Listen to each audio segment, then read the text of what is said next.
छत्रपती संभाजीनगरच्या वाळूज येथील व्यावसायिक संतोष लड्डा यांच्या घरावरील दरोडा प्रकरणातील फरार आरोपी अमोल खोतकरचा पोलिसांनी एन्काउंटर केलाय। 15 मे रोजी 6 दरोडेखोरांनी व्यावसायिक संतोष लड्डा यांच्या घरावर दरोडा टाकून कोट्यावधीची सोनं चांदीच्या दागिन्यांची लूट केली होती।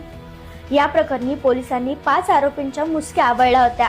त्यातील मुख्य आरोपी अमोल खोतकर हा फरार होता। फरार आरोपी हा MIDC वाळूज परिसरातील साजापूर इथे एका आरोपीला हॉटेलमध्ये भेटण्यास येणार असल्याची खात्रीलायक माहिती पोलिसांना सूत्रांकडून मिळाली होती। सोमवारी रात्री 11च्या दरम्यान पोलिसांनी हॉटेल साई गार्डनच्या ठिकाणी सापळा रचून आरोपीला पकडण्याचा प्रयत्न केला। आरोपी अमोल खोतकरने गाडी पोलिसांच्या अंगावर घालण्याचा प्रयत्न केला।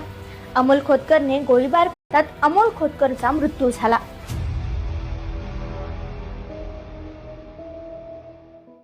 त्याचबरोबर ही एक टीम जी होती त्याला माहिती मिळाल्यानंतर आमचे रवी दत्तात्रय गच्चे API त्याचबरोबर त्यांचे कर्मचारी त्या ठिकाणी गेलेले होते। आरोपींनी त्या ठिकाणी आल्यानंतर गाडीला आमचे अधिकारी कर्मचारी त्या ठिकाणी गेल्यानंतर ते कुठल्याही प्रकारे सरेंडर झाले नाही, परंतु आमच्या अंमलदारांच्या अंगावर त्यांनी गाडी घातलेली होती। त्या अनुषंगाने त्यांनी फायर पण केलेला होता। आमच्या अधिकाऱ्यांनी उत्तरादाखल दिलेल्या फायरिंगमध्ये जो आरोपी आहे त्याचं पूर्वीचं गुन्हेगार रेकॉर्ड आहे अमोल खोतकर हा जखमी झाला। त्याच्या उजव्या दंडावरती मागच्या बाजूला जी गोळी लागलेली होती गाडीत असताना, त्याच्याबरोबर त्याची गर्लफ्रेंड पण होती आफिसा उर्फ खुशी नावाची, ती पण गाडीत मागच्या बाजूला बसलेली होती।